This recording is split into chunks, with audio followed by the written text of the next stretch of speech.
দেখো এখানে আমরা চেক করবো এটা LL1 গ্রামার কিনা। তো দেখো এখানে দুটো প্রোডাকশন রুল আছে, একটা হচ্ছে S টেন্ডস টু AB আর S tends to CD।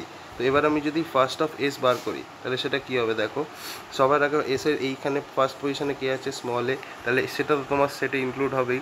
Intersection তোমার এই সেকেন্ড প্রোডাকশন রুলের ফার্স্ট পজিশনে কে আছে, স্মল c, তাহলে সেটা হবে। তো এই দুটোর ইন্টারসেকশন করলে আমরা কি পাবো, উই আর গেটিং 5। তো যদি 5 হয় আমরা আরামসে কনক্লুড করে দিতে পারি দিস ইজ LL1।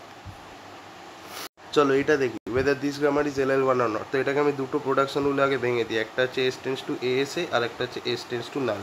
এবার আমি যদি ফার্স্ট অফ S বার করি তাহলে ঠিক আছে, দেখো এই প্রোডাকশন রুলের ফার্স্ট পজিশনে কে আছে, স্মল এ। সো এটা তো তোমার একটা স্মল লেটার, অবভিয়াসলি ফার্স্ট সেটের মধ্যে থাকবে। ইন্টারসেকশন এইখানে দেখো সেকেন্ড প্রোডাকশন রুলের ফার্স্টে কি আছে, নাল। তো যদি নাল থাকে আমি কি বলেছিলাম, ফলো দেখতে হবে। তো নালকে এখানে কে ফলো করছে, S ফলো করছে, তাহলে ইন্টারসেকশন ফলো অফ S। তো এবার ফলো অফ S আমার বার করতে হবে। তো এ ইন্টারসেকশন এস যেহেতু স্টার্টিং সিম্বল, তাহলে একটা ডলার তো আমাদের হবেই। আর দেখো এসকে এখানে কে ফলো করছে, স্মল এ। এবার স্মল এ যদি একটা মানে যে ফলো করবে তার ফার্স্ট নিতে হবে, তাহলে dollar intersection first of A.